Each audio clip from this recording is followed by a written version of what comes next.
Here we go.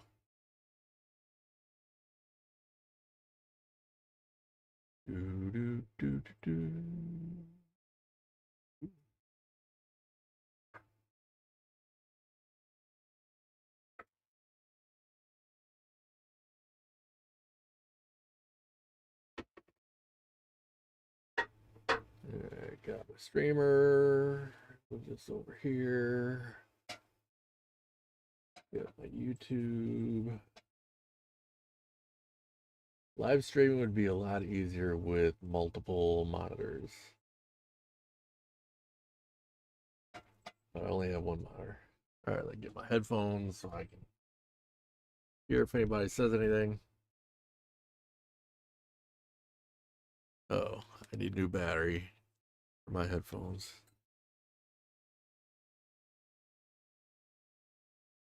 Fortunately, I've got just the thing.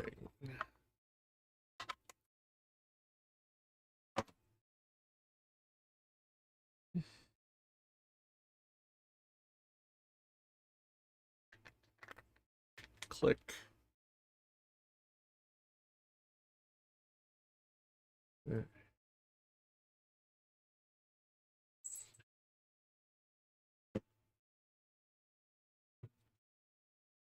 All right, guys, let's get started.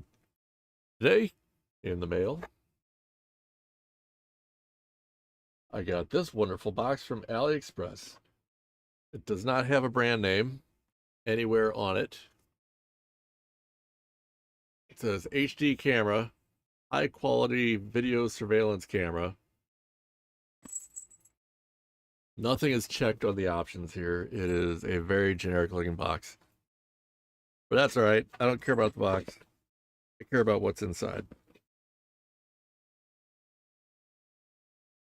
There's also, they separately had a box of accessories, and this contains a power cord. And I'm not exactly sure what this is. I don't think we need it. And some wall mounting hardware. So we're just going to set that off to the side. Now, according to the ad, and the ad has changed since I bought it. When I bought it, it listed this camera as being 5 megapixel, and they had a bunch of power over Ethernet options. Those are now gone from the listing. They only show the 4 megapixel, but as best as I can tell, even though it says 5 megapixel on my receipt, I don't know if you can see this. It says 4 megapixel on my sticker. So we get what we get. I'm not surprised. One other thing I noticed, unlike the Juans that I did yesterday, if you look at the antennas, there are actually wires going in there, so that's a good sign. The Juans, those were just cosmetic, and they did nothing. So here we have power and wired Ethernet. So that's interesting. I'm going to focus on Wi-Fi right now. We may get to the wired Ethernet in a little bit. That's not a major feature for me, but it is a major feature for some folks. We get this set up, and we're about to switch over to the bench and start taking this guy apart. We get our extra lighting set up.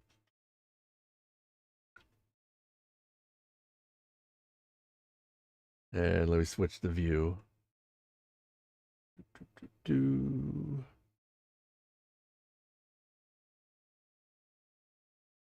All right, there we've got our wonderful bench. Looking good. All right, now I've got my $1.50 set of precision screwdrivers from Dollar General. We're going to go ahead and look at how this comes apart. Looks like there's 1, 2, 3, 4 screws. We'll go ahead and take this back piece off. Or no, we just peel this off. There's nothing there. It's just wires. Not going to take the back piece off. All right, we're going to do these 1, 2, 3, 4, and we're going to crack this guy open. Let's see what's inside. I was out garage sailing yesterday, and wife and I were rolling around. And first garage sale we stopped at, the guy was selling a tall Craftsman toolbox, like the double stack. It was in not amazing shape, but it was full of tools, some of which were Craftsman, some were other brands. And I was able to pick up that thing for $20. And one of the tools I noticed inside was a nice, like by itself, not in a set, but a nice Craftsman precision long Phillips screwdriver. So this may be the last time that you see my Dollar General set. I might have a nice upgrade. The angles on this are weird, but I got it.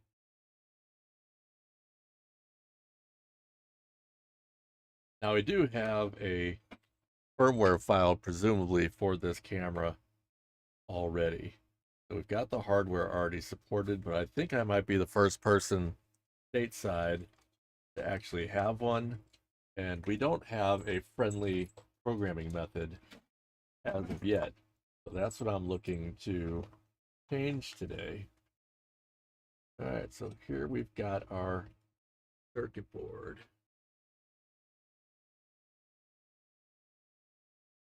There's a heat sink here. You usually don't have heat sinks on our little cameras. These pins here might be a UART. They're unlabeled unless they go with this AIM, WLED, CDS, and LED. I don't know, let's take it apart some more. This is the Wi-Fi. Let me identify that with my microscope on my camera.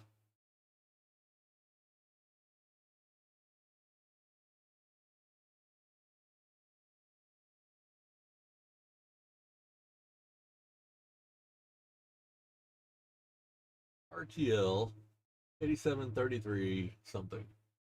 So yeah, that's roughly what we expected.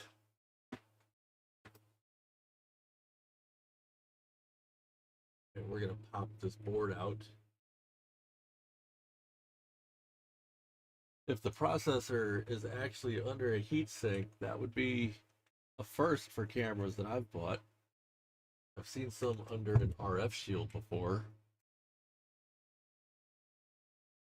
but under a heatsink.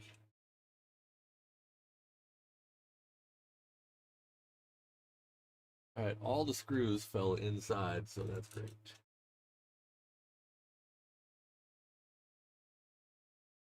Something is still holding us together. Or I might just need to apply a little pressure.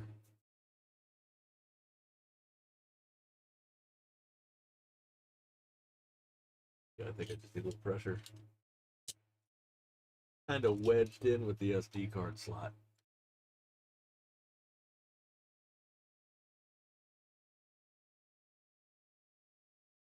This will be fun to put back together.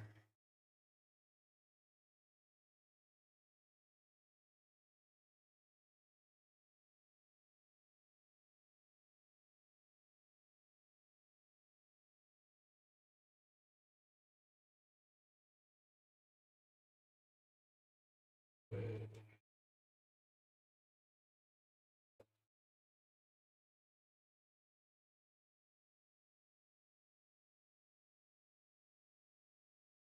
This needs just the right amount of squeeze, a little bit of pry.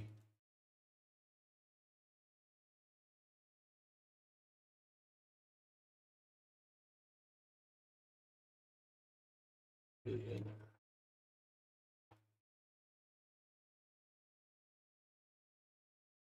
I wonder how many screws are holding the front plate. There's no way I can get to that third one. This one's really in there.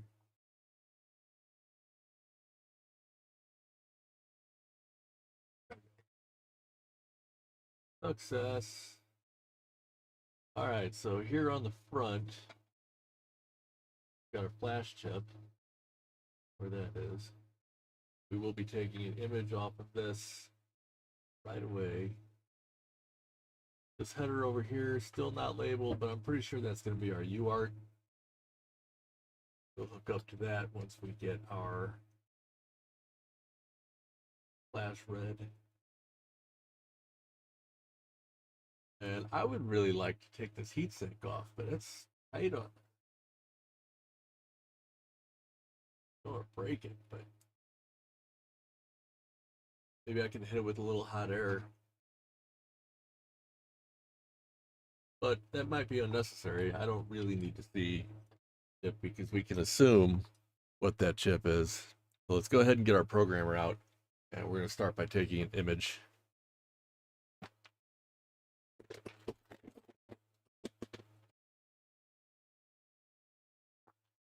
Here we have our handy dandy CH341A with the voltage mod and the power line removed.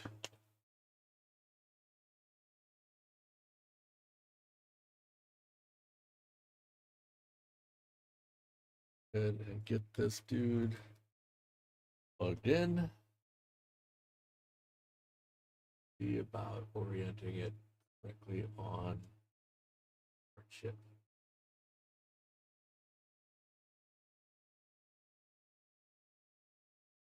I believe that's good. Jump over to Linux and see about taking this image.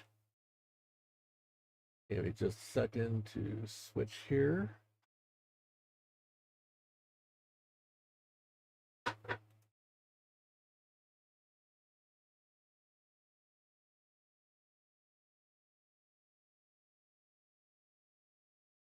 Don't need that one. You need this one. There we go. All right, here we are in Linux on my lovely ThinkPad.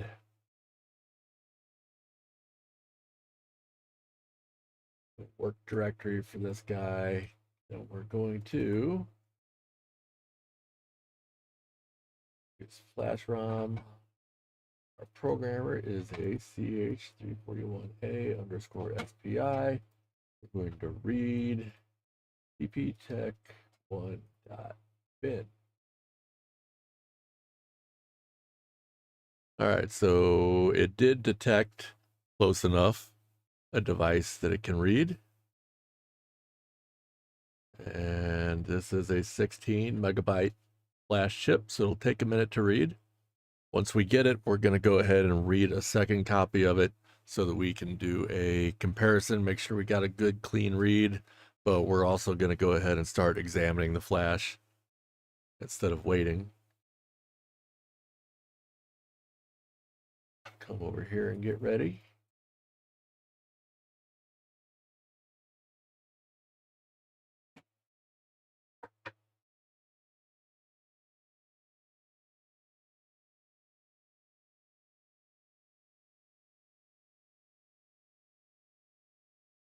All right, so how's my audio sound? Everything sound all right for you guys? Let me know in the chat.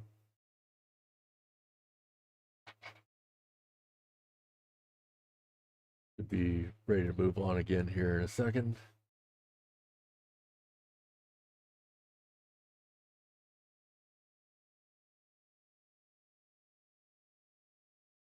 Still reading.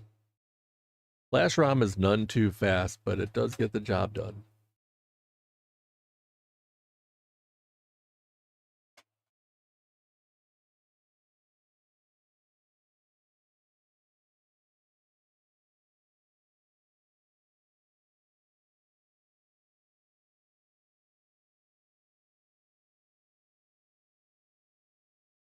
While this is going, have a look.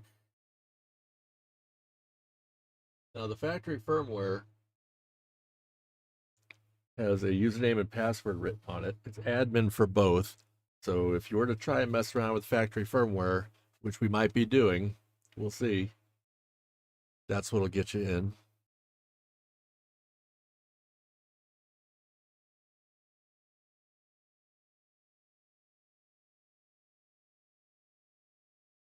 But being a potentially an actual 4 megapixel camera, that should be a big upgrade over the little Juans I did yesterday.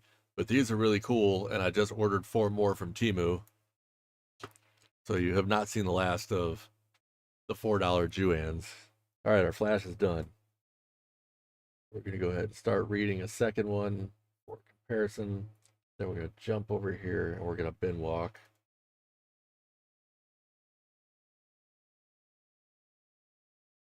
This is going to grab all the data out of that flash image and let us peruse.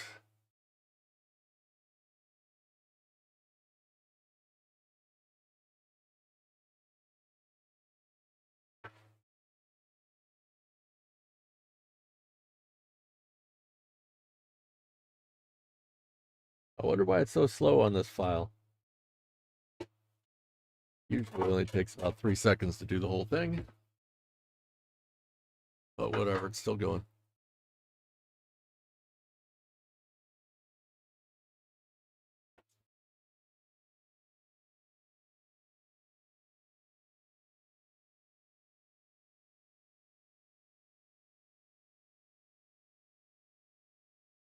Seems like it's trying to extract a bunch of individual files that are maybe separately packed or separately compressed.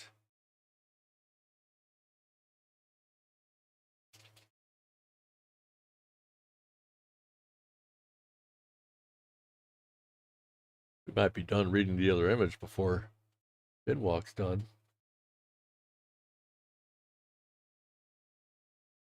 When you use the recursive mode, it'll actually look for archives inside of archives, so it's more thorough, but it definitely takes longer.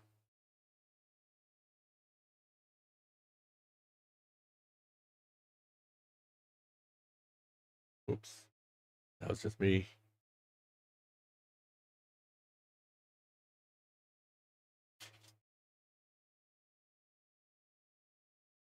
While this is running, I'm just going to real quick jump over to Thingino.com and look at the hardware that we expect to be in it.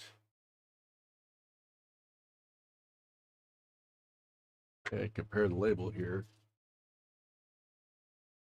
WOR 504 JCH. So yeah, the model number matches. And according to Thingino.com, it should have a T31X, a GC4653 sensor, wired Ethernet, which we saw, Realtek RTL 8731BU, and 16 meg flash. So far, it all lines up.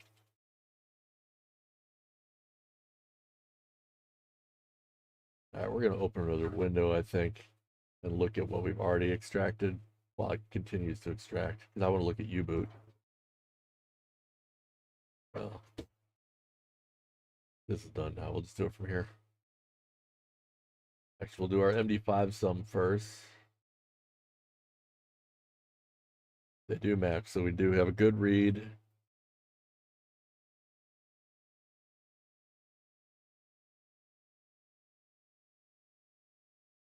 We've got our U-boot bin.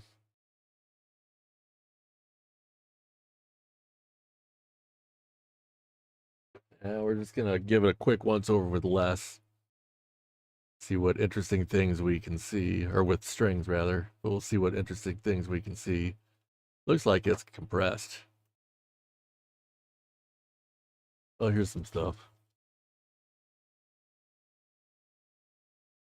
We're looking for bin files. We're looking for potential passwords.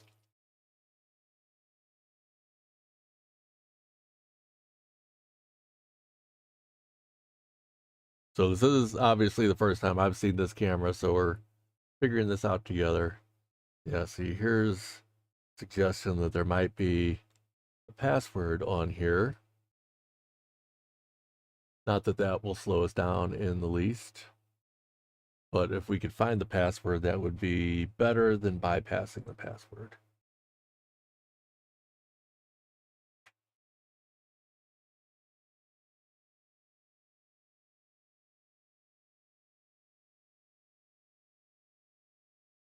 Well, that's interesting. That's different.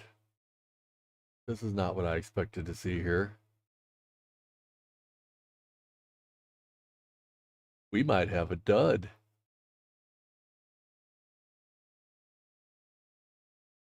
We might have a complete dud.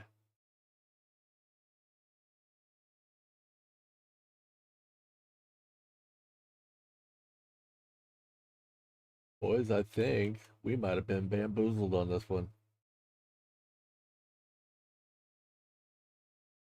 which would be unfortunate. Let's have a look. Anyways,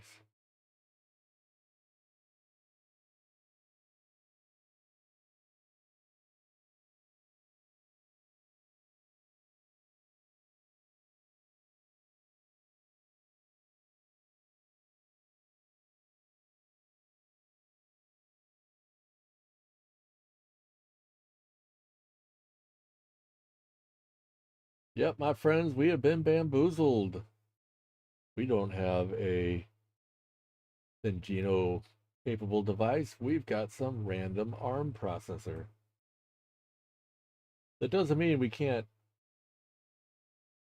find a use for this, but it will not be used for Thingino.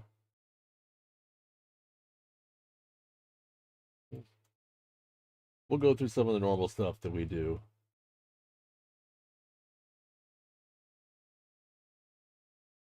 We'll look at our RCS. Okay.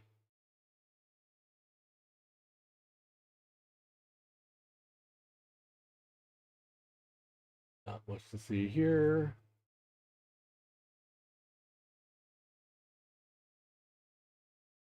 Starting. That's not even starting UDEV.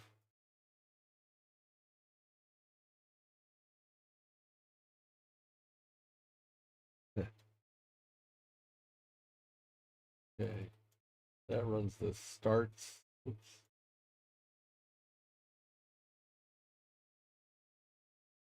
Which runs something in a different partition.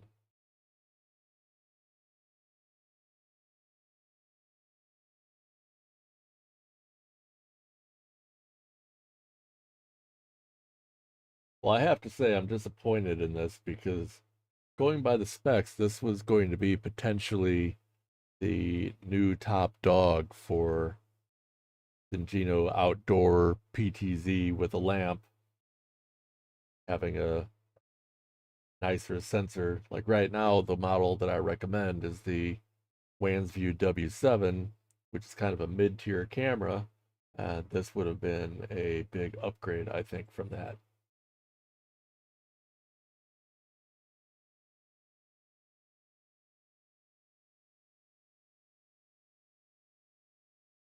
Zero, yeah.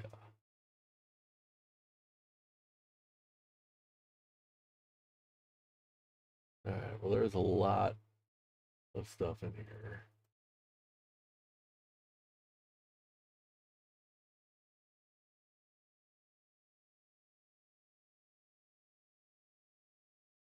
Now I need to think about what I actually want to find from this camera, or something where I'm no longer looking for a flash method.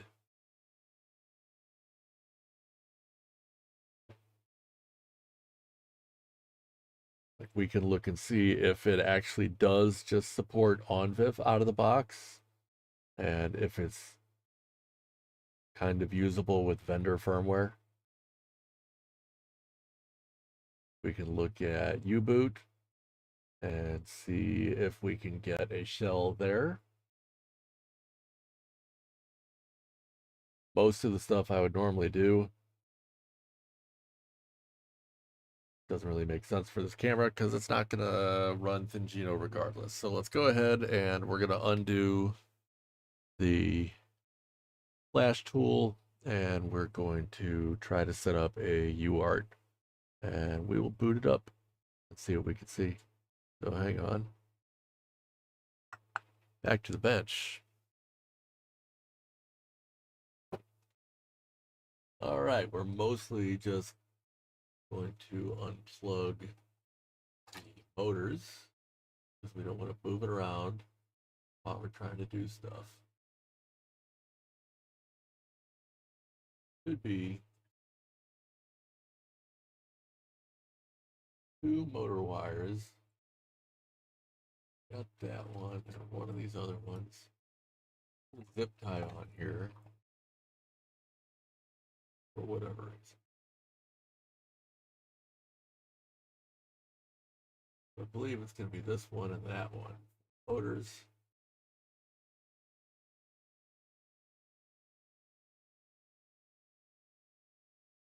And see if my pogo pins fit.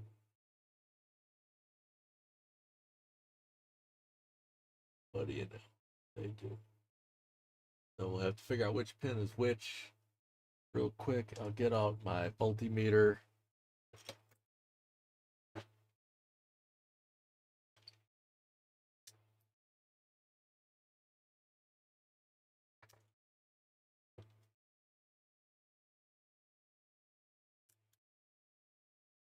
Go to DC. And let me get our power adapter out so we can power this dude up.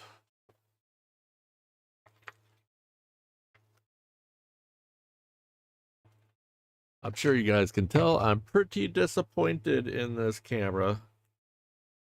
And we're going to have to put a note up about it. I would hate for somebody else to go to Aliexpress to buy one and discover that they got an ARM device. That's kind of the deal with buying this kind of thing from Aliexpress. The manufacturers aren't always real brands, and they aren't always selling a consistent product. I plug this dude in. It blinked at me, which is fine. And we're just going to test voltage on all these pins and see if we can identify. We should have a power and a ground. And we'll do this without our clip first. We know our SD card will be grounded. Can you guys see my meter? I guess you can. So one of these we should get probably 3.3 volts. 3.3 volts. Almost no voltage. 3 point, oh, we got movement there. I'm going to say this pin all the way on the right is probably... Camera started. Please configure network. Okay. That's probably going to be our transmit because it's moving. This one's going to be presumably ground. And one of these is received, one of these is positive.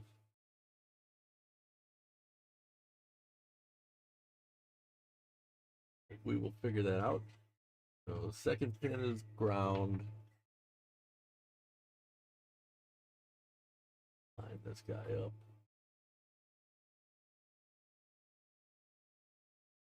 Good. And oops. Could be better. And it can't move around on us, so that helps. And let me grab my reader here. You know, our ground. Camera started. Please configure network. All right, you just be quiet, you camera.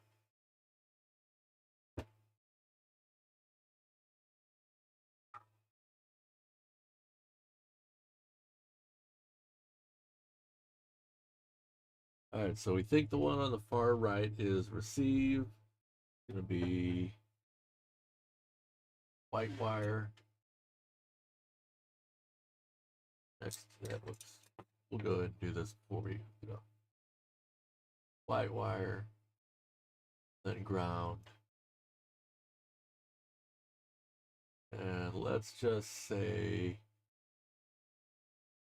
receive will be the pin next to it instead of all the way over.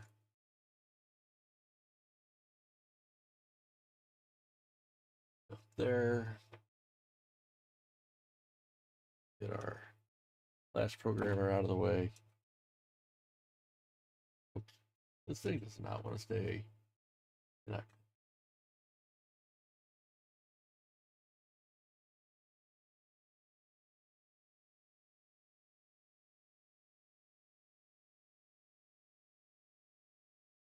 All right, let's go over to the terminal and see if we got it.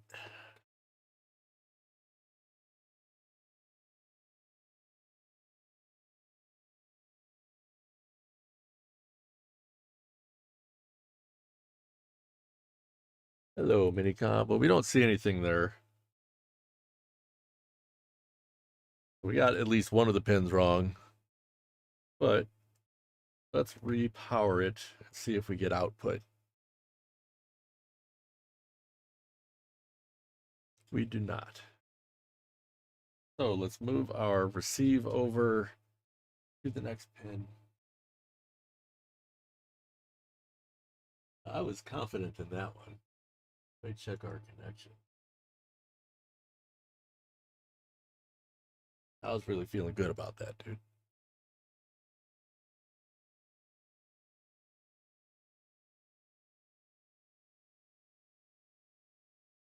Nothing.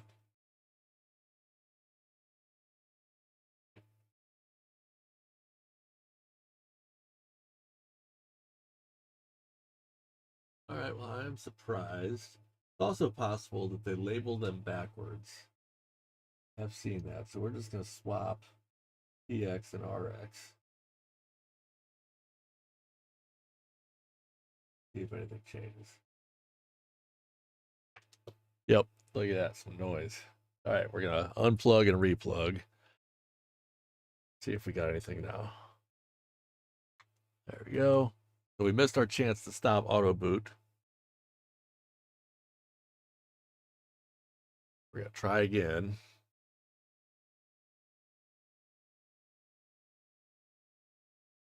All right, we've stopped auto boot and it wants a U-boot password. Sometimes that's Control C. Not today.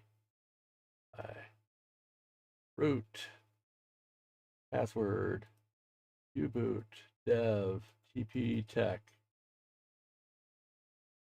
All right, none of those work. So let's have a glance and see if we can spot anything that looks like a password in our dump here.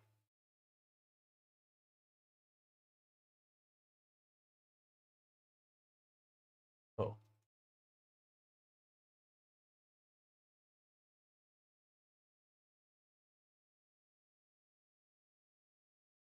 All right, so if the password is longer or not longer than 4 characters, it's not going to show up in here. We're just digging. It is possible that this will be fruitless. We can always go through and we can flash glitch U-boot in order to boot into its backup environment, which shouldn't require a password, but we're going to look through here and see if we can find the actual password first. So we're going to go into where we have actual text.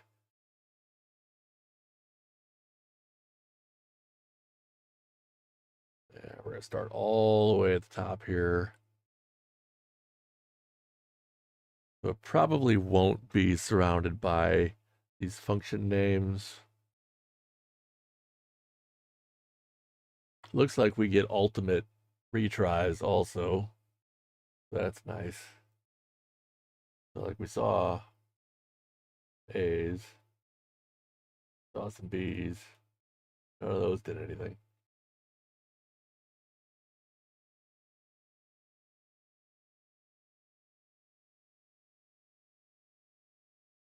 Like this is almost certainly not it, but it is right below. Well, that was it. All right, so we found the U-boot password. It is HI2105CHIP. Now, do they give us a way to remove the password? Probably not. I'm sure it's just fully baked in. Look at our U-boot environment. Not a whole lot to see there. The next trick will be, can we find root access into this? We can always use, I don't know if we can directly use the hijacker script on this firmware because it is fairly tuned for Ngenic devices, but we should be able to, at worst, repack ourselves to get something. So let's go ahead and boot. I'm going to put that password in our notes, though.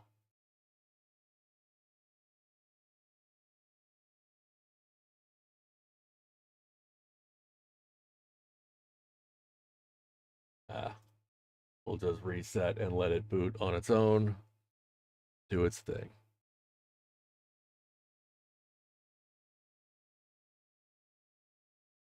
All right, we're just gonna try and log in as well. It's loading stuff. Log in as root, and it wants a password. We'll try the same password. Looks like that didn't work. Let's try some other nonsense. Root didn't work. Root TP-Tech.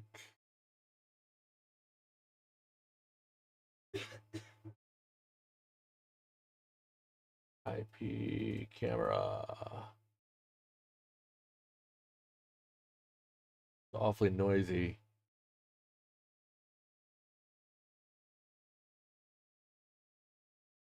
Camera started. Please configure network. What if I don't want to configure network? However, let's try something. Most of these, actually, you have to scan something to set up the network, but those Juans, they put up their own Wi-Fi config network. So let's see if we see some goofy network in my list here. I do. Now, this is a trick because if I disconnect my ThinkPad from my Wi-Fi, you no longer get to see the shell. So we're going to switch over to the overhead and we'll try that. Overhead instead of terminal. Oh, it wants a password for that network.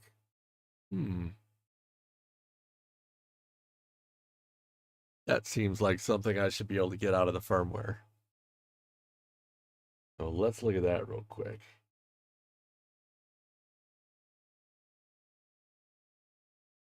And I'll bring you guys with me for that little journey. That sounds fun.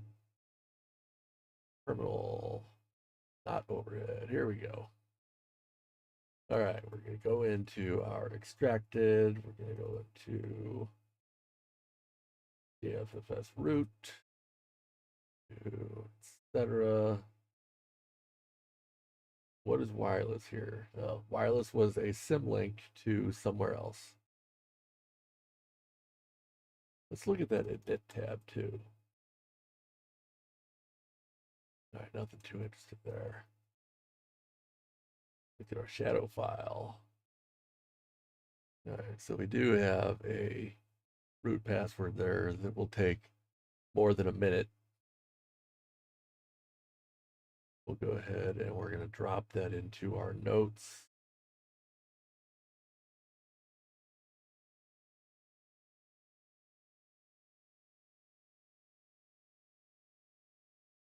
All right, so one of these other partitions is going to have our wireless stuff.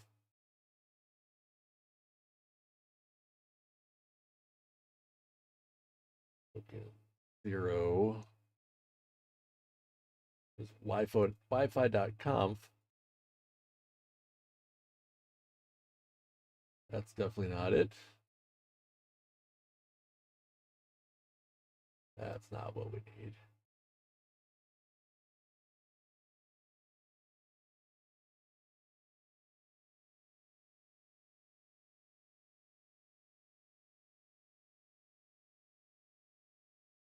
Okay. Well, here's a host APD file. All right, well, look at this. 0 through 7.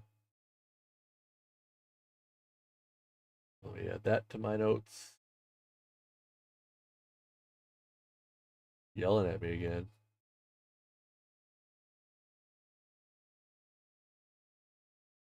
I know we're not getting Thingino, but we are doing some hacking here, so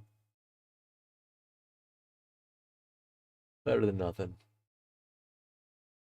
All right, let's switch back over to the bench and we're going to try to set up on this Wi-Fi network. 0, 1, 2, 3, 4, 5, 6, 7. Connect. Wait. It went away. Oh, there it is. It's configuring interface still. That shouldn't take long.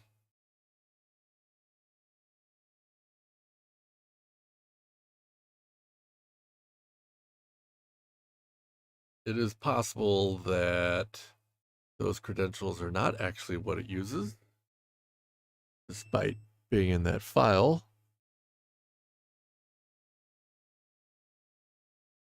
Still stuck at configuring interface.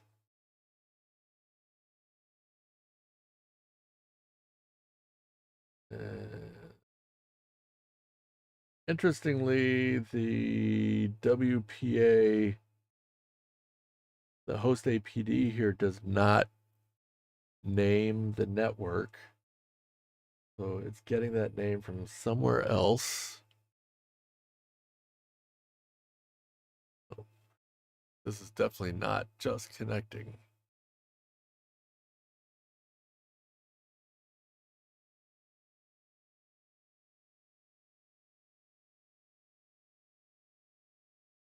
Well, what the hey? Go ahead and cancel that. Let's connect back to our real network.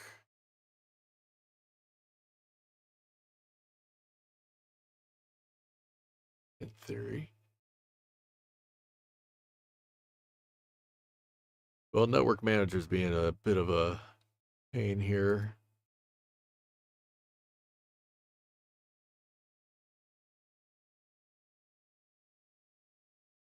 Is not asking for anything, it's just not doing the thing.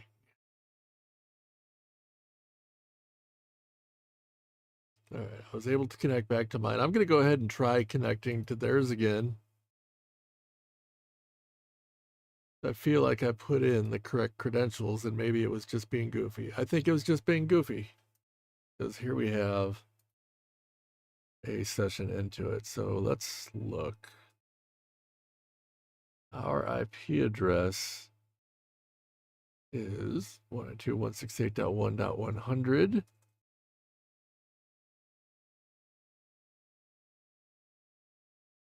Oh, now we have to find out where this thing is on this network.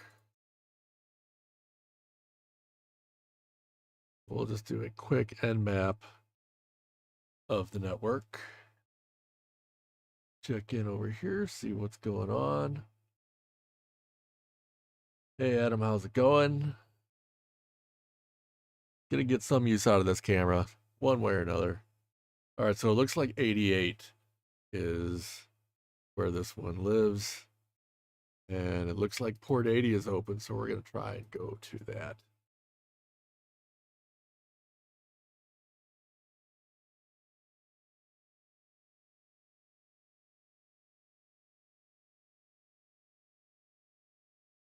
Oh, it does not appear to be responding on that.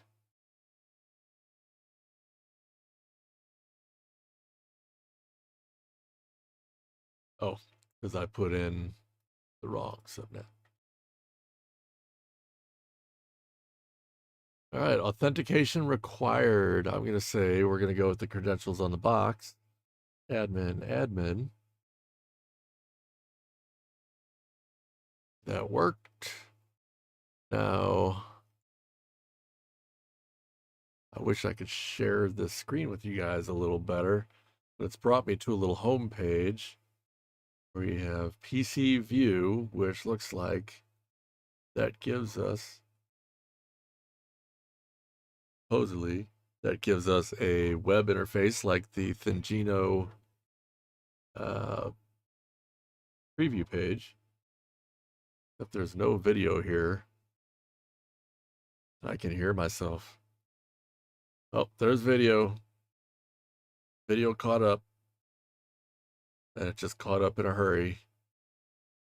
All right, so it's got zoom in and zoom out buttons. I'll behind our, all right, we're live-ish. Zoom in and zoom out doesn't work. The arrow buttons obviously don't work because I removed the wires for them. There's a rate here. Is that a frame rate? I don't know. Seems to be moving faster than 1 frame per second. There's a call button. I don't think that did anything. All right, settings. All right, this claims to do H.265, main profile, high profile, baseline. All right, H.265 only main profile. H.264, it's got baseline, main profile, and high profile available. Configurable bit rate, maximum frame rate, which right now is set to 20 frames per second, which I do believe is well below. I don't know which sensor this has. I didn't even continue looking for that. I should have. It also has a configurable second stream. Stream resolution is 2560 by 1440. And I can choose between 50 or 60 hertz frame updates. I'm gonna go and apply this. Got some OSD settings. Got network settings. Device information. What do we have in here? Nothing helpful. I was hoping it would reveal the sensor instead of me having to look. System log, nothing there. Advanced, there's a terminal under advanced. Wait, that doesn't do what you think it does when it says terminal. All right, user. You know, I should have tried admin as the root password, but I'm sure that's wrong. Got SD card, automatic snapshots, intelligent identification or alarms. Okay. Got some network stuff. Here's OnVIF.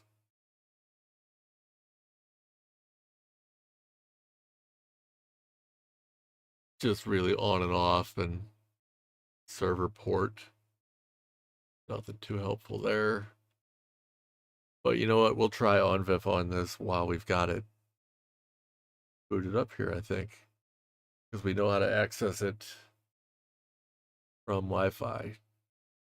All right, so we're going to go ahead. We're going to kill the ThinkPad connection to it because we want to be able to use our ThinkPad. And I'm going to grab my tablet and we're going to set up. All right, so that's good. Got my tablet. Which camera am I on over here? Am I still on overhead? I am. All right, well, that'll be fine. Get this logged into our camera's Wi-Fi.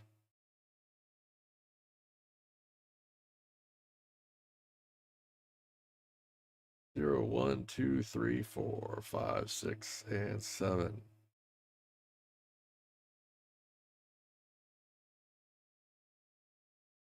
All right, we are connected. We're gonna fire up TinyCam Pro. Yeah.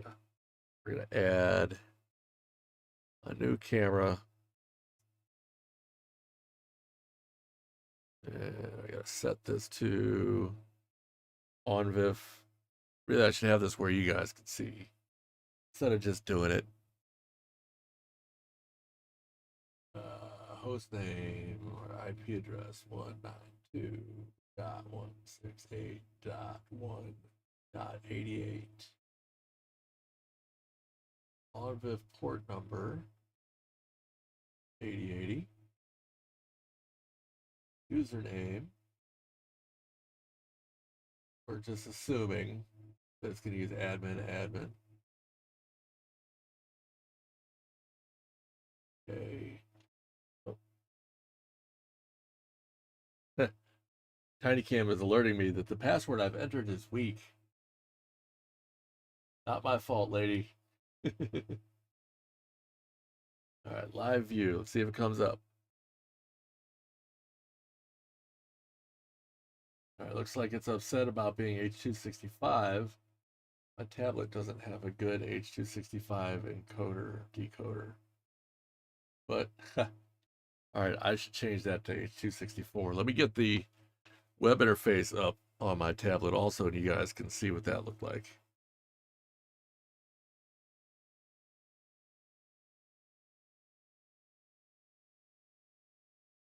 8.1.88.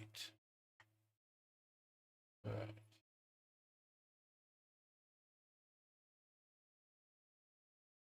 Admin.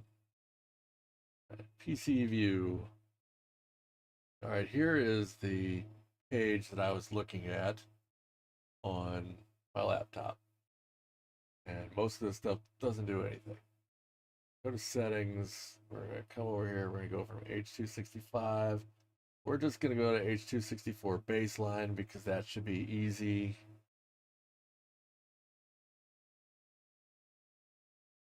We hit apply. There we go. Wondering if it's going to come back. All right, we're going to switch back to TinyCam. There's TinyCam. All right. What's going on here, camera? We've got a Java error. Maybe the camera needs to reboot after changing your encoding type. Whatever it's doing it wrong. So let's power down, power back up.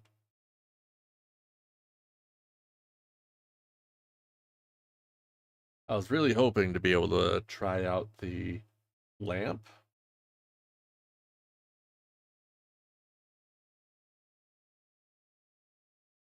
We're going to have to tell this to connect to its Wi-Fi network again.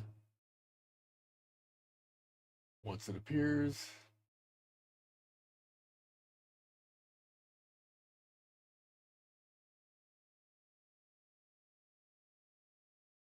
Might take forever. I don't think I bumped anything.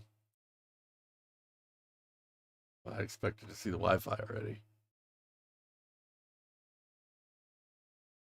Camera started. There we go. Please configure network. It's just slow. IP cam. Now, presumably, I could connect this to my actual network, and then it'll go out, it'll download firmware updates, all that junk. All right, this does not work with TinyCam. I'm surprised by. I thought that would be fine. Let me try on. Well, I don't know what other options do I have here. Camera setting.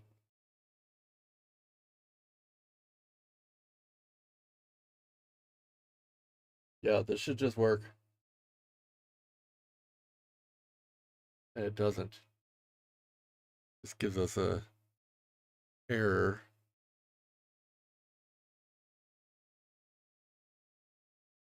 All right, well, let's try doing a hijack on this.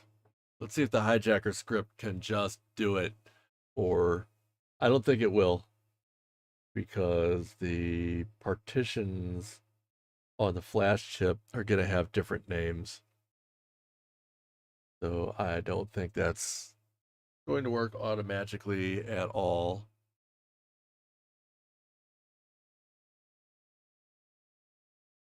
Interesting. I switch back to my terminal here. You guys might appreciate this if you are already doing Thingino stuff. It's doing something internally. Something's doing something using Live 555. But I still do not have a working stream over here on TinyCam.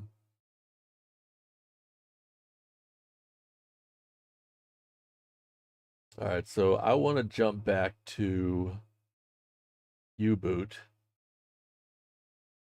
because I want to look at the partition scheme. All right, stop the auto shutdown. Look at our notes, get our password. There we go.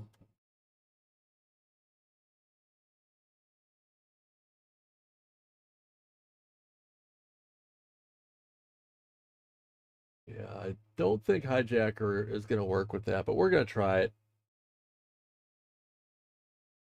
We like to have fun. Jump over and grab it.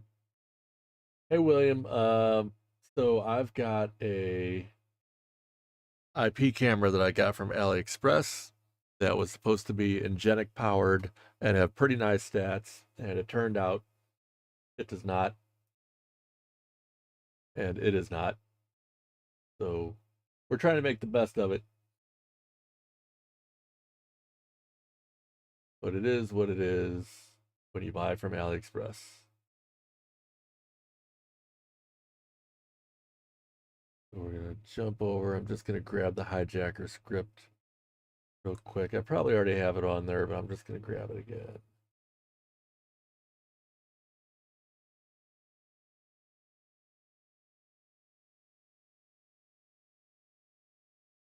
Whole thing.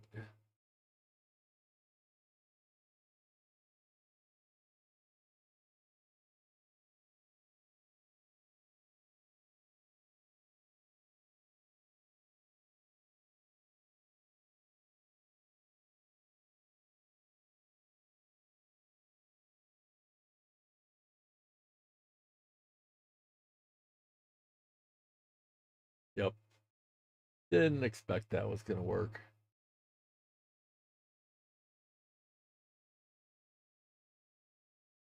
Right, we're gonna do a non-recursive bin walk.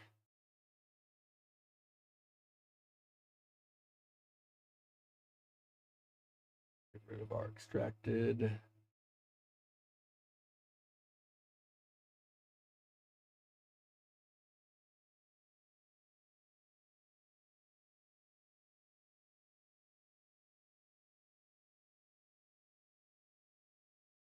I actually put in the minus E. Extract. So we know our first partition is where we need to modify. This is gonna do all these symlinks again.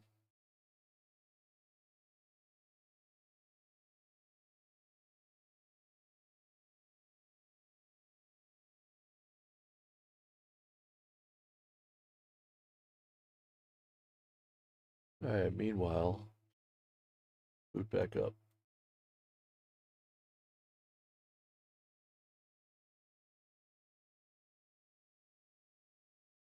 No, we're gonna do something a little bit different. I don't know if they're using overlay on here or not in a way that we can, whoops, take advantage of, but oh, password.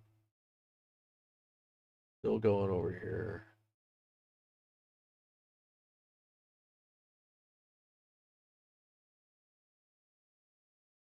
Nope.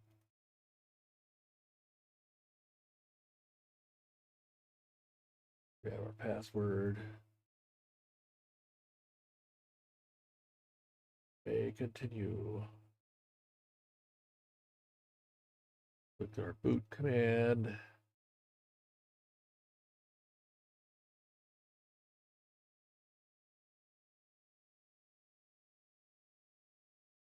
I think we have word wrapped here.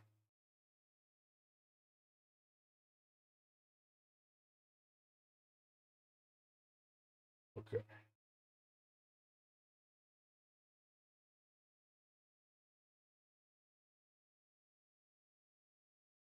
We have a init in here. We do not, so that's good. We're just going to copy all this. We're going to add init equals slash bin slash sh. Ah.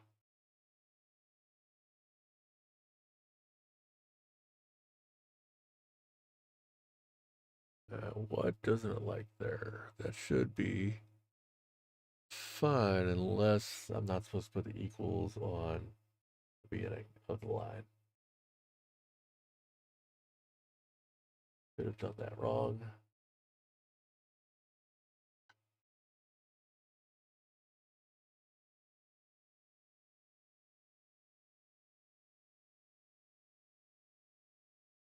We're just going to start over.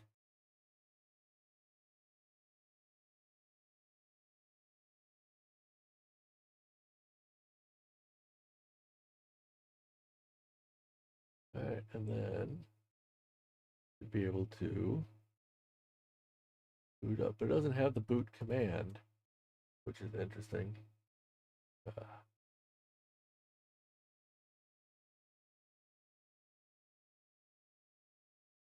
right. And now we've gotten into line feed hell.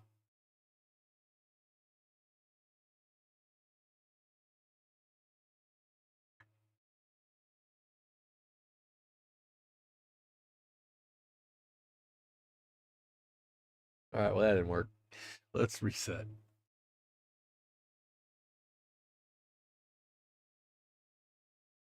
Need our U password again. It's still going over here. There's got to be a better way to bin walk this. And I think that's outside the scope of our video.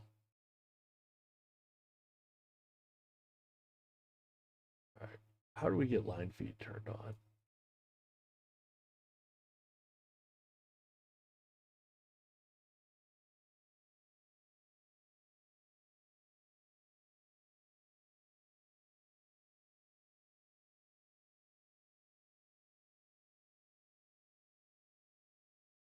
I think it's going to be in there. I don't think it's going to be in here.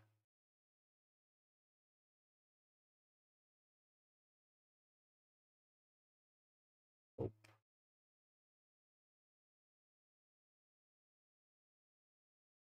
Line feed. We're on no, but it sure is acting like it's getting a line feed. We're just gonna exit minicom and come back in. There we go. Look at that. That's better.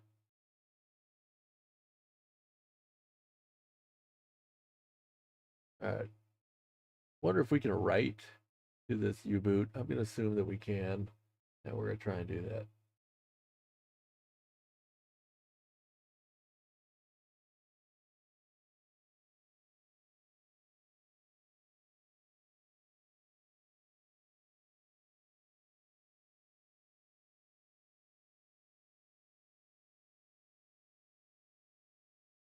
Yep, env save. All right, so we've got that saved, and let's go ahead and reset. If we go straight to a root prompt, oh, what doesn't it like about that?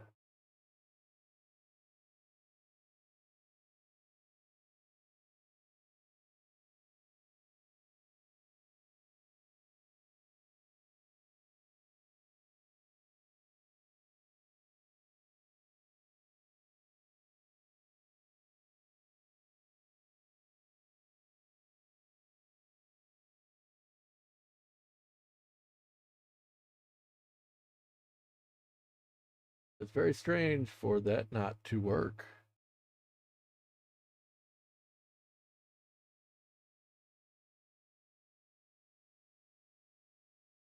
The block 3, that makes sense. Boot NB, kernel root FS. Those are all what we expect.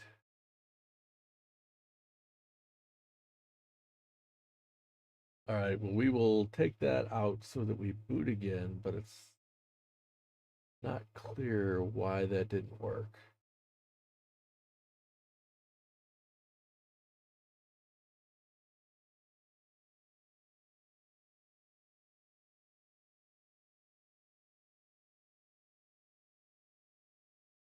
Whole mess.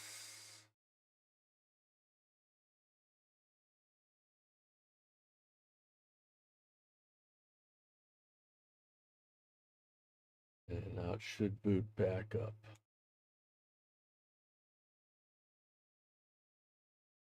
Slowly and annoyingly. Ah, nope. Still not booting. Oh, it's upset about can't open root device, null, or unknown block. Let's scroll up here. We should print out our debug or our boot up messages with our command line arguments, but they ain't there. So there must be something that was cut off. We're getting the same message. So we'll pull that out of our saved image and we'll fix it.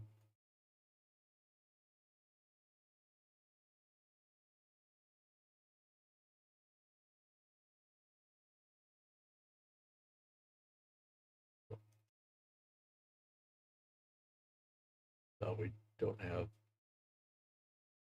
We do.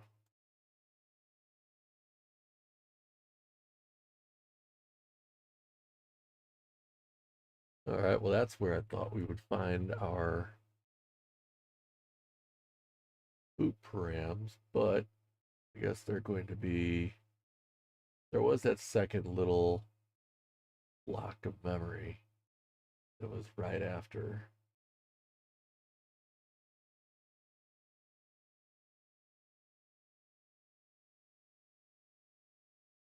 We'll just do a little scrolling here.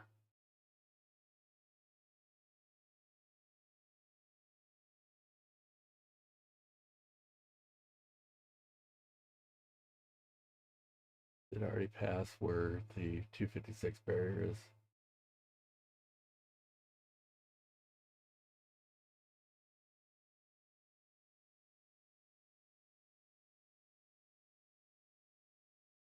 Nope. Not what we're doing.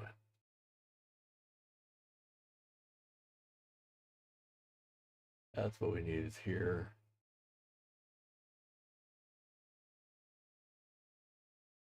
Now that all looks like what I put in. Boot arts equals all this, and it ends here with rootfs.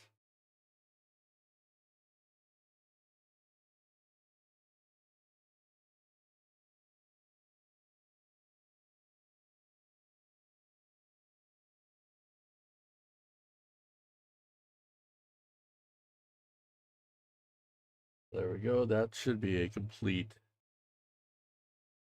command line for booting.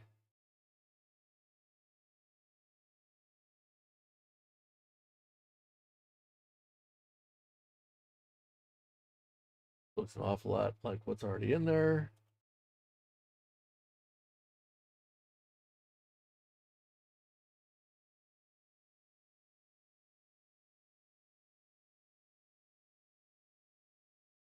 Looks exactly like what was already in there.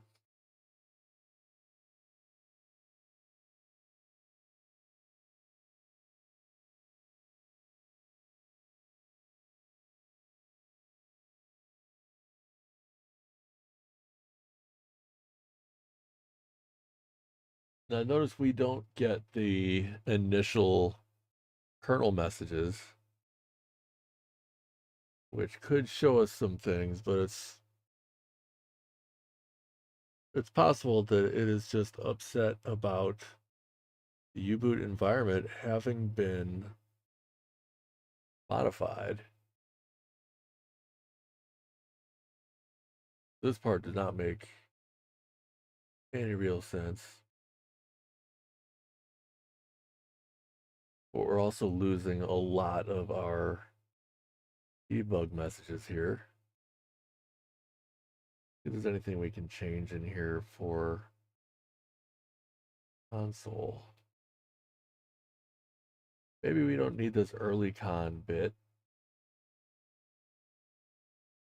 But then this is saying console PTY AMA 0, so that is actually going to be USB, I believe. Or that's ACM would be on USB, so this should be good.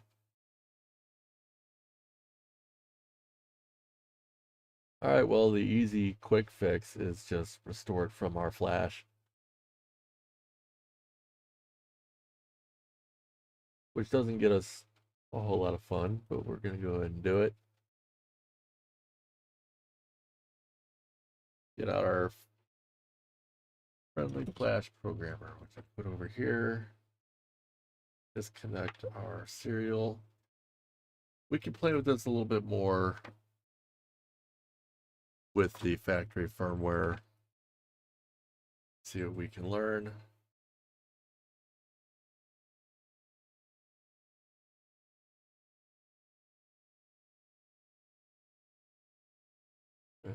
And one.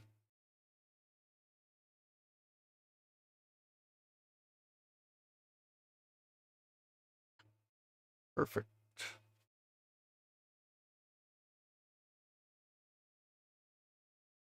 Programmer is CH341A of SPI. I think minus V gives us a verbose.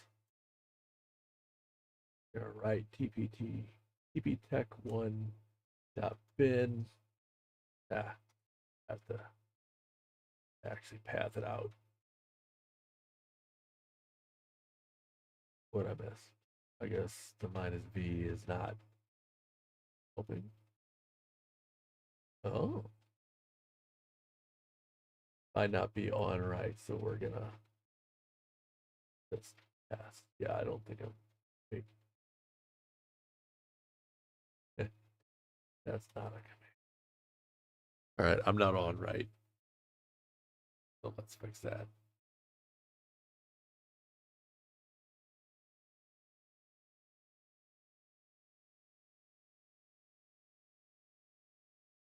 You have to have perfect. Oh, you also have to unplug your device.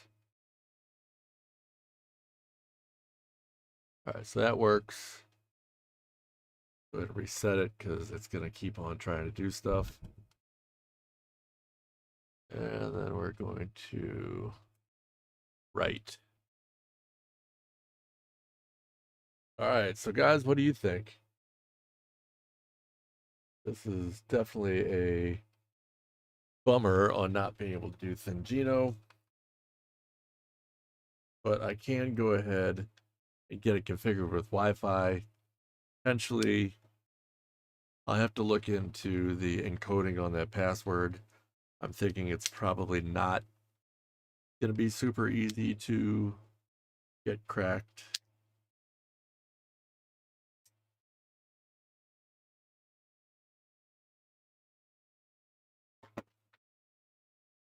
And I can use some tools to actually reset that password, but that's not something I think I'll be doing on a live stream. That's kind of more involved. It will take a lot more fiddling to get to an actual result.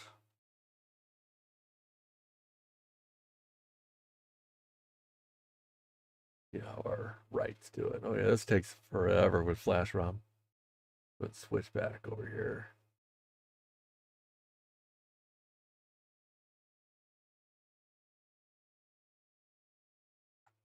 Hey, look, it's me, and it's me. That's fancy. All right, while that's writing, you guys have any thoughts or ideas? Throw them in the chat there. I can definitely get the camera reassembled pretty quickly back into, in theory, a functional device and see what it can do out of the box with factory firmware if that's something that we want to do. I'm obviously way more interested in Thingino than in random, who knows, IP cameras, but I'm up for whatever. While that's writing, I'm going to see if I can find the sensor file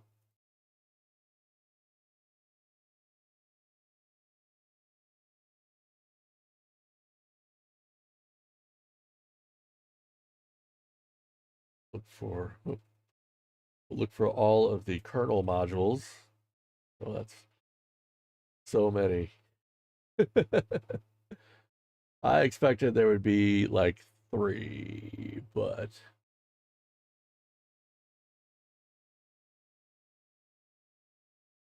it could be different the way they deal with the sensor modules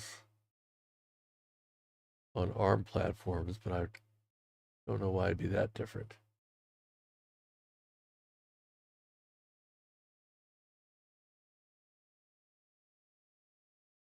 And I guess this chip has a H.264 encoder that is accessed through a module, so I guess that's nice. We've got our Wi-Fi chipset. Still don't see anything identifying the sensor.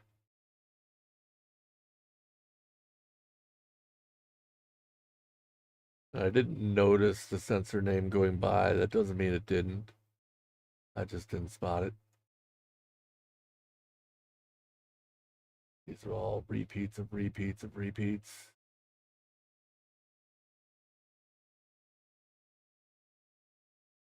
All right, let's look for anything with sensor.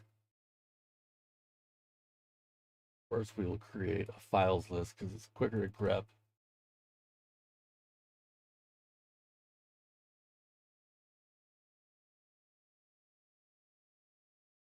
This looks like, again, it got us a bunch of repeats.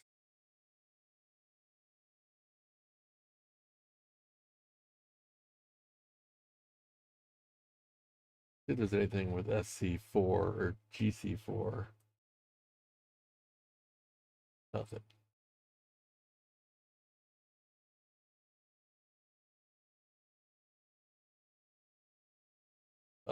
What chip does this camera use? This uses a high silicon chip. I just had it a minute ago. I can get it for you again.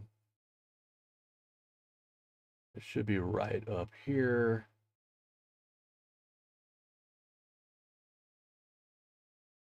The high silicone, high 3516 CV610. All right, our flash is done. So I'm going to go ahead and, for the purposes of further experimentation, I'm going to reassemble the camera back into a camera. So we're going to undo our flash. I'll put our photo drivers back in. Just switch back to bench view. Oh, we didn't. And then we got to get this dude wedged in. This was a bad design. Like, I don't know how they get this in from the factory. It definitely does not just push in. Great. Way up there. That was pretty good. I will even drop a screw or two in. We'll switch back to the bench for this.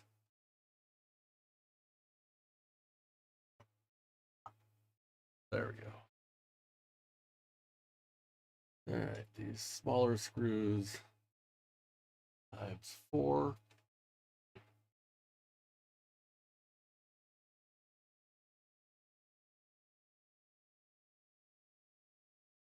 I'm really not excited about this camera. Not this, whoops, not magnetic powered anymore. And especially like this sticker here on the side is exactly the model that we've got listed on our website. So we got to do something about that. Like, I can take a miss here and there on a camera, but when we've got a list of devices we kind of suggest people should buy, we don't want that to be something where they're going to have a regret doing so.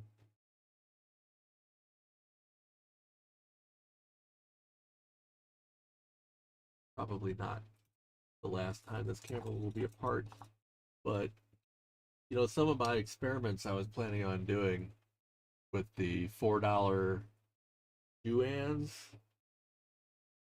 I might do on this one. I got to be honest, I'm not personally going to have a non Thingino camera set up on my network. It's not going to happen. So at this point, despite having substantially better specs, instead of using this guy for anything other than a giggle, I will use this little goofy dude that cost me $4, but I can run Thingino on it.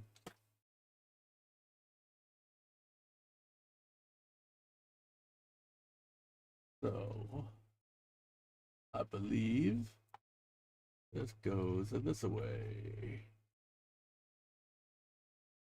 I'll drop in some screws.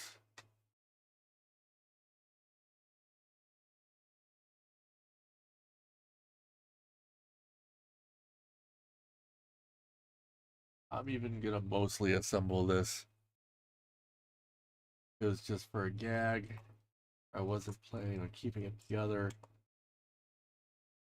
I take a shortcut and only put some screws in.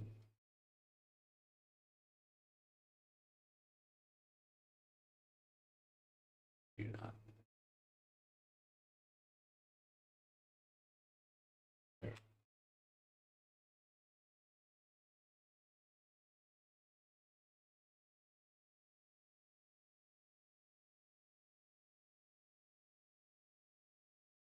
Really need to magnetize a screwdriver.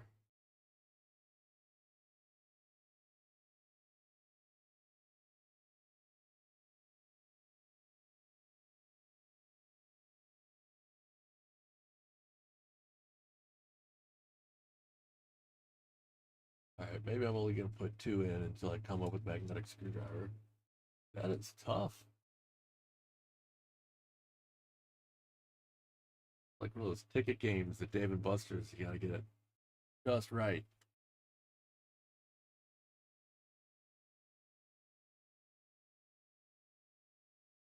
All right, got it.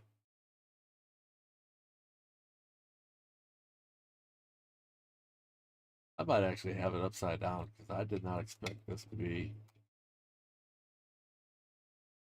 difficult to screw back together.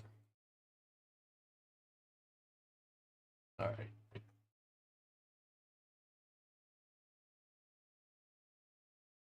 I'm not afraid to do something twice.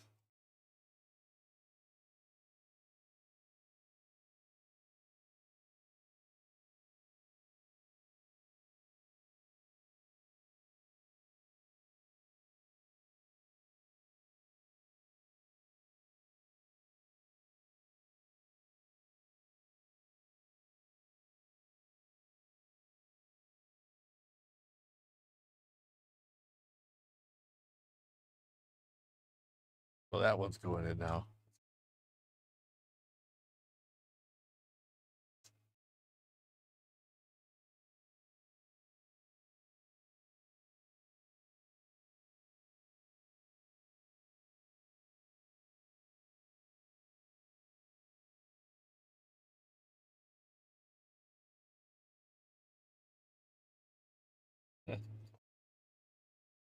All right, well, that one disappeared into the ether. It's gone forever. It's in the camera somewhere.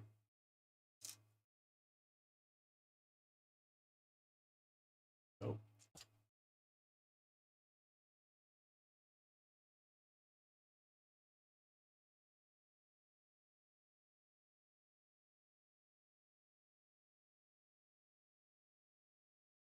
Something's definitely not right.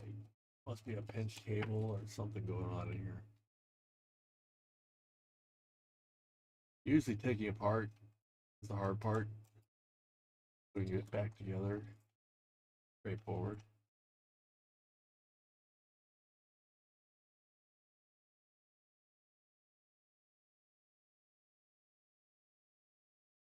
Gotta be back the other way.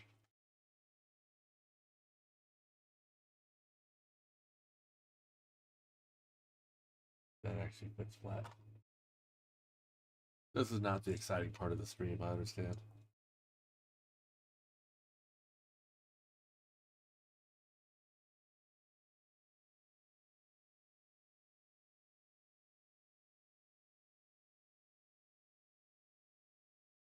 Today was actually going to be the day that I did a video on OpenWRT. I have a shiny new router, actually a pair of shiny new routers that I was going to be upgrading. We're going to go over all of the reasons why you should be doing that to your own routers, or acquiring new routers that are compatible if yours is not. Speaker must be right down there. These are just disappearing.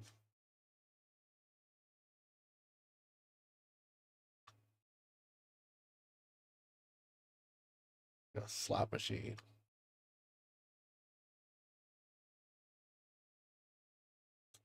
There we go. Feel like I'll be satisfied with 2. Although I'm still only at 1.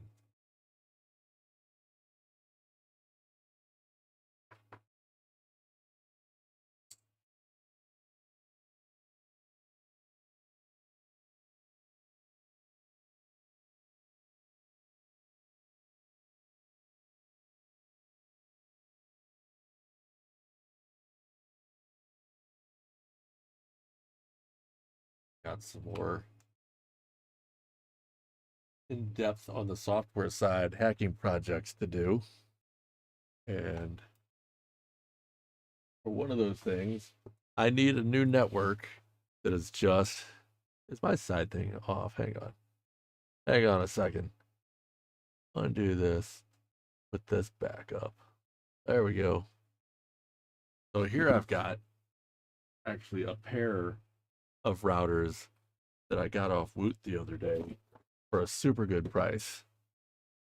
And they're sold as mesh routers, but the only difference is in the software from an identical device sold by the same vendor that is not a mesh router.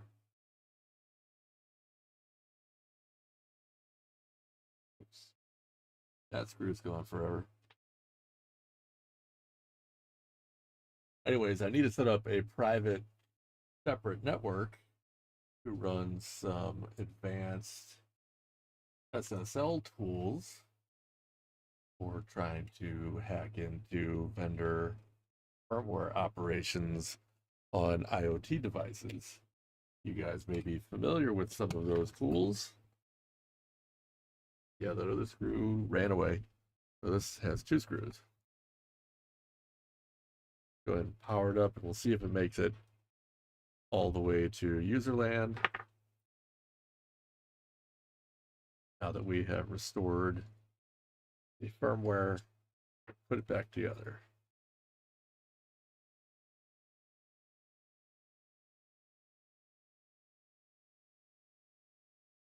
Yeah, I don't know. Are you guys along for the ride for a bit? Because I could just switch what I'm doing.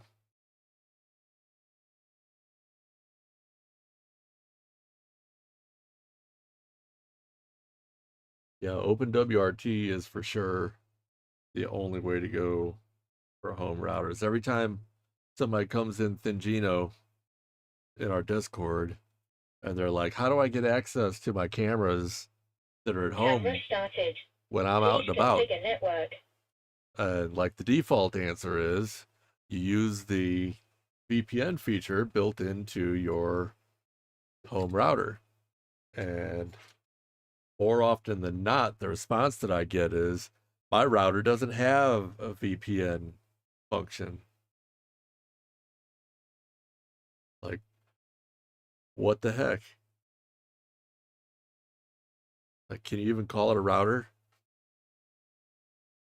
I know a lot of guys just end up using whatever their internet provider gives them for free. Not always free. Oftentimes they're actually charging a monthly fee for it. I'm gonna configure this dude. Here's the config page. I think I was showing you guys this before. This is for this camera. I'm just gonna try and put it on my Wi-Fi network.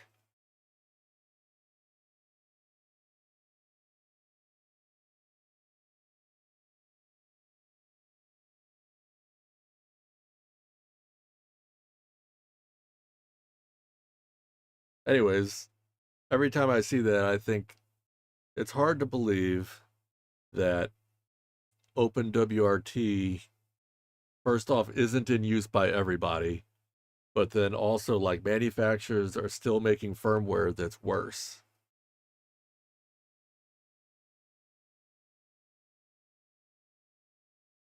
Excuse me.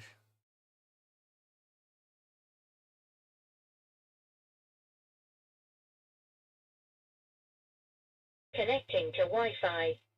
All right, well, it says it's connecting to Wi-Fi.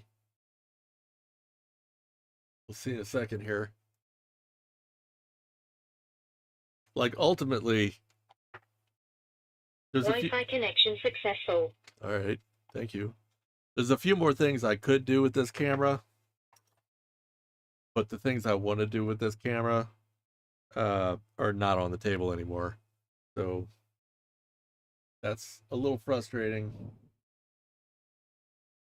And this camera might meet an untimely demise and have a very short life. However, it claims to be on the Wi-Fi network now. We will jump back to, or already back to our network. We'll get its IP address. Like, we'll see if this thing is useful if you were to buy it yourself and you're not looking for Thingino, which I don't know why you wouldn't be, but if you're not, and you just want something out of the box from China that you can totally trust, that does ONVIF and RTSP, then maybe this is an option.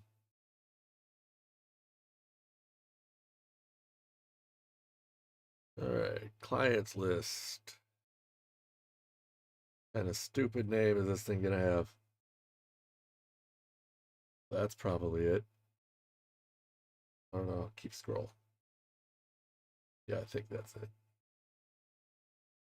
222. 1 second. I will have this visible for you guys in a moment.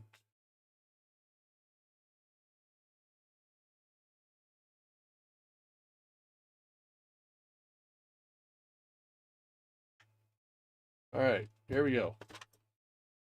Now we know the password. Username and password both admin. So somebody was asking me the other day about if in Gino, if you could change the OnVIF username because they had some cheap NVR where you can only use the username of admin. And I was thinking, well, that's stupid. Why would you have an NVR that doesn't allow you to set your username? But evidently,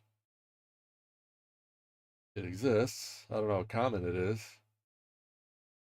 All right, last time I did this, it took a minute before the stream was actually visible. There it is. There's the stream. Hi. And then it plays all of what happened before in super fast forward. And then we get to live, which is, this is roughly live, right?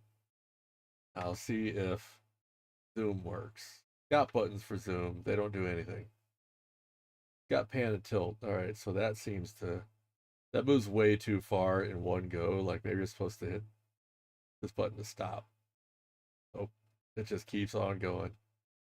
This is terrible. All right, go that way. It didn't. Oh, there it goes. Wait, go back. Go back. Ah, I'm dying. All right, I mean, whatever. It's just going all over the place. I guess it's catching up to what I told it to do. There's a tornado about to come through here, also, by the way, so You might see some lightning. It might get interesting out there. All right, so it's other buttons, left and right. I don't understand. What are you even doing? That's just like a motor sweep, I guess.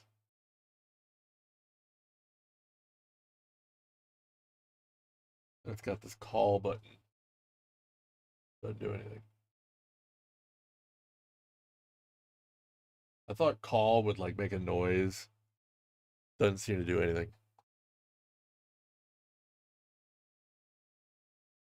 All right, settings. Anything interesting in here? Audio on. There's some other goofy stuff in here. Let's try it on TinyCam again. Go back into our video settings. Somehow, oh, I guess I restored the firmware is why. So let's do H.264 main profile, 60 hertz. We're not changing anything else. Just gonna apply. I gotta go in, I gotta add this on its correct IP address again.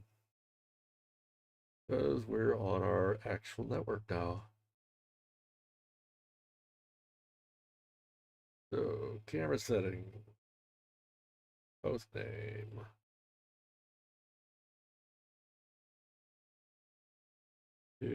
I totally forgot its IP address. 222. How did I forget 222?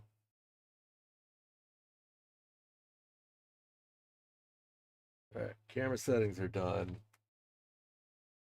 Yeah, I'm gonna kill TinyCam and I'm gonna bring it back up, and it still gets the same error. So all right, it does not like 60 hertz H.264 main profiles. We're gonna go back to H.265, back to its defaults. Give it a second. It doesn't give you any indication that it's done anything really. Yeah, that says hardware decoder failed, and here's a software decoder, which is fine. And I move the thing. Yes, that's much nicer.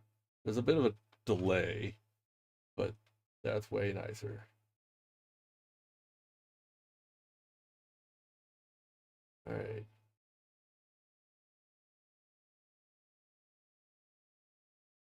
I mean, so it works.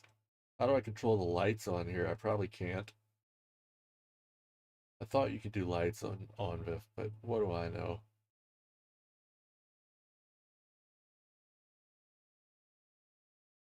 Got recording, tasker commands, don't have any of that. Graphs. All right, we're gonna go back to the web interface and see, are there any controls for that?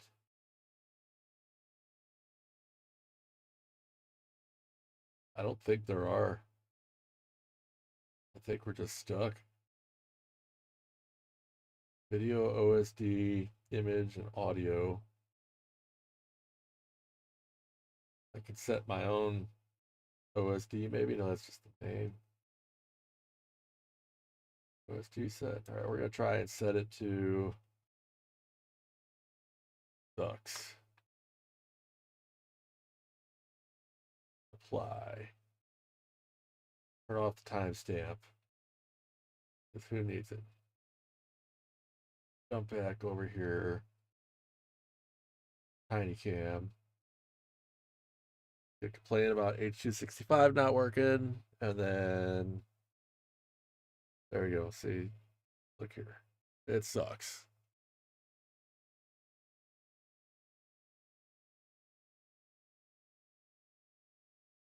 All right, so this doesn't give me any control at all over the lighting, and I did not see anything in their interface here for the lighting. Like they've got some like user related stuff, network related stuff,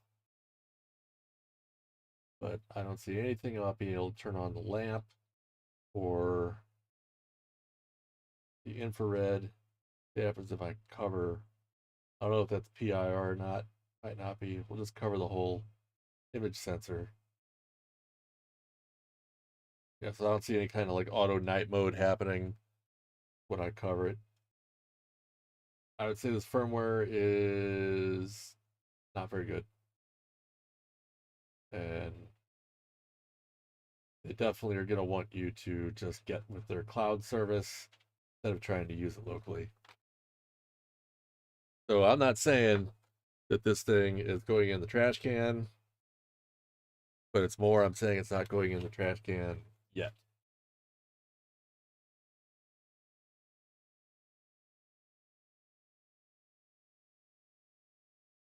All right, I'm going to check my smoker. Okay, that's a picture of the smoker, not a smoker. So I got this smoker, and it's got an app. And half the time while I'm cooking, like actively cooking, this thing's been cooking since like 9 o'clock this morning.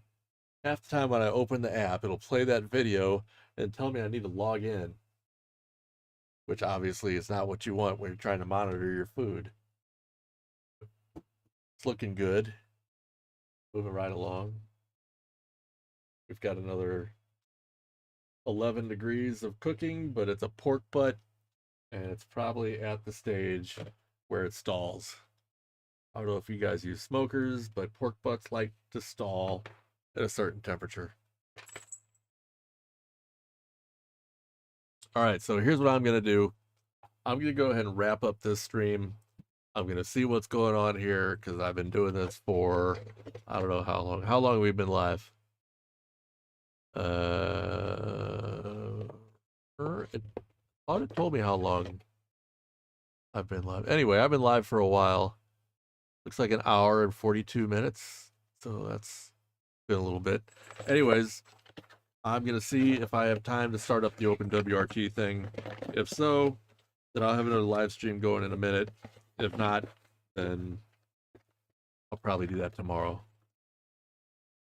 So thanks for joining. Appreciate it. Sorry we didn't get something more interesting out of this camera. It is a disappointment to me, and the manufacturer should not be proud of themselves.